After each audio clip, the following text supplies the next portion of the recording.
Assalamualaikum warahmatullahi wabarakatuh.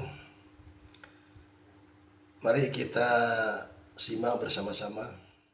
Niku banyak le amalan-amalan kaula panjenengan selo asli agama, tapi nganggo agama karena lo jelasake bi para kiai.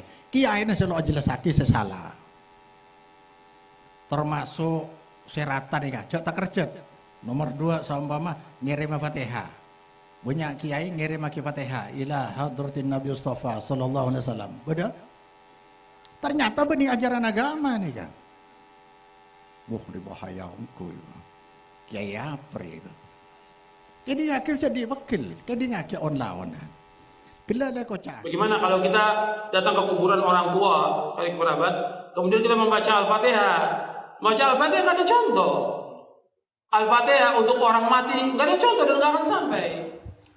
Nah, sebagaimana kita ketahui bahwasanya dikatakan bahwa mengirim Fatihah kepada orang yang sudah meninggal dunia itu tidak diajarkan oleh Rasulullah, tidak dicontohkan oleh Nabi Muhammad SAW. Bahkan ada yang berkata itu bukan ajaran Islam. Kalimat bukan ajaran Islam mungkin yang dimaksud adalah bid'ah dhalalah atau bid'ah begitu saja. Karena bagi kelompok Wahabi tidak ada istilah bid'ah hasanah. Jadi setiap kali menyebut bid'ah maksudnya adalah dhalalah. Jadi bukan ajaran Islam adalah bahasa lain dari bid'ah mungkin. Hanya dipertajam karena kalau bilang bid'ah saja mungkin sudah tidak asing lagi di telinga kita sehingga menjadi biasa-biasa saja, tapi ini dipertajam dan lebih serius yaitu bukan ajaran Islam. Nah, yang jadi pertanyaan sekarang Suratul Fatihah, membaca Al-Fatihah bukan ajaran Islam. Ini rumusnya dari mana? Oh bukan membaca Fatihahnya, tapi mengirim Fatihah kepada orang mati, itu yang dimaksud. Oh, tahu dari mana kalau itu bukan ajaran Islam? Nah, Nabi tidak contohkan, Nabi tidak ajarkan. Oh, kalau begitu yang dimaksud adalah bid'ah juga. Jadi kembali ke soal bid'ah juga. Bukan ajaran Islam artinya bid'ah juga begitu. Maka di sini perlu saudara-saudara semua ketahui bahwasanya amal perbuatan manusia itu ada dalam 3 kategori. Pertama, satu perbuatan yang diperintah. Seperti sholat, puasa, zakat, haji, dan lain sebagainya. Yang kedua, satu perbuatan yang dilarang, seperti berjudi, berzina, minum minuman keras, dan lain-lain. Nah, di antara keduanya, ada amalan yang tidak jelas perintahnya, tidak jelas larangannya.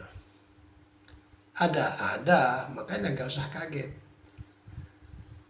Ya kita ambil contoh seperti mengirim Fatihah kepada orang yang sudah meninggal dunia, atau tahlilan di kematian.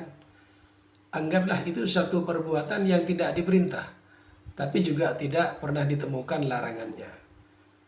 Oleh karena itu kawan-kawan Wahabi sering bertanya, itu mengirim Fatihah kepada orang yang sudah meninggal, itu perintahnya mana?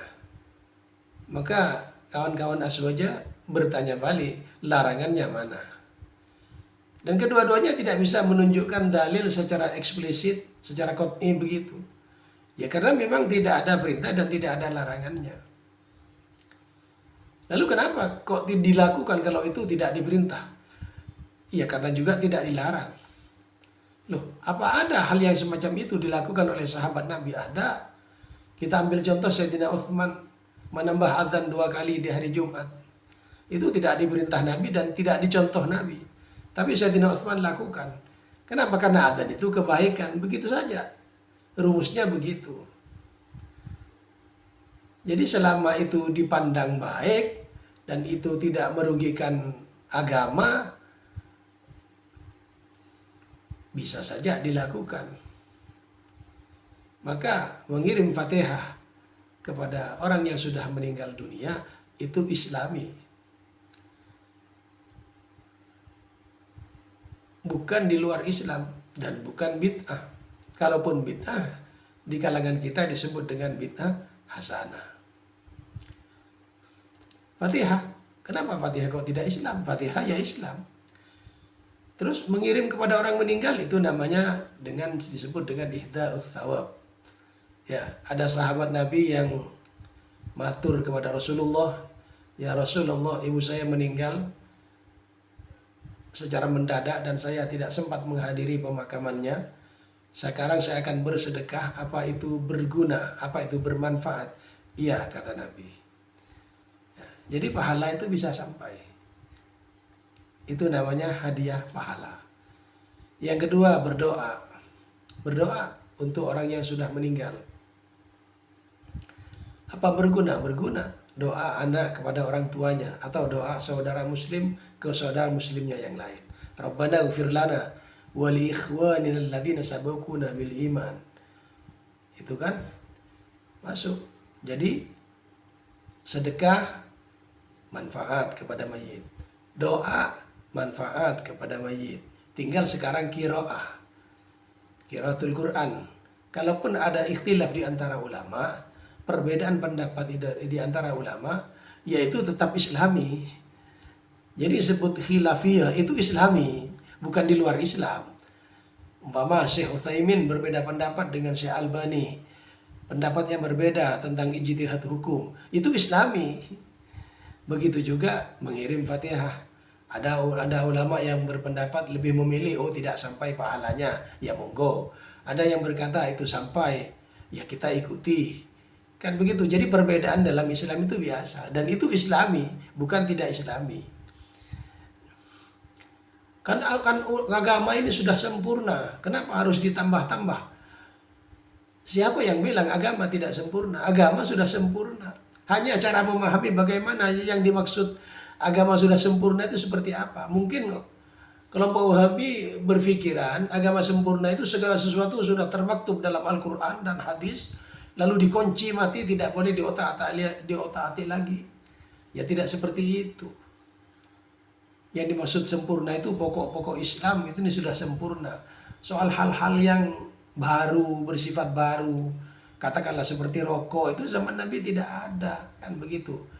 Jadi untuk menentukan hukum ini harus ijtihad. Makanya ada selain Al-Quran dan Sunnah ada ijma' dan qiyas.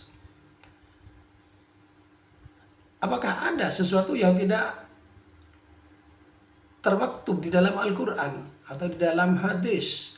Ada, dan itu sudah dijelaskan oleh Nabi.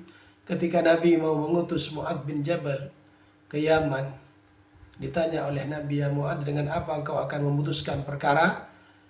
"Bi kitabillah," dengan kitabullah, dengan Al-Quran.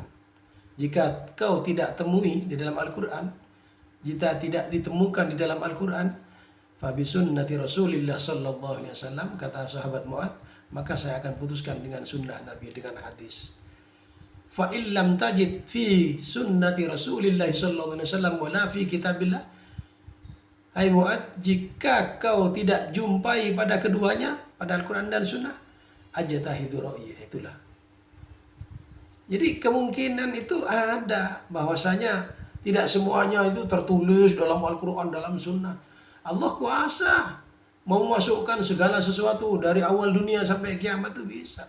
Tidak hanya menurunkan Al-Quran 30 juz, 100 juz bisa, 1000 juz bisa, 1 juta juz bisa, 1 miliar juz bisa. Cuman kita bagaimana mau membacanya. Maka segala sesuatu yang tidak terdapat dalam Al-Quran dan Sunnah bukan karena lupa, tapi karena hikmah, kasihan, demi kebaikan umat Nabi Muhammad SAW itu sendiri. Oleh karena itu, urusan ihda'us thawab itu adalah dalam lingkaran Islam. Urusan ada ulama yang berpendapat berbeda, ya biasa, itulah kekayaan khazanah Islam. Ibnu Taimiyah dalam Majmu' Fatawa berkata, "Man hallalah thumma ahda thawabahu ilal mayyit yantafi'u bihi." Barang siapa yang membaca tahlil la ilaha illallah, kemudian dihadiahkan pahalanya untuk mayit, maka pahalanya sampai dan bermanfaat. Terima kasih.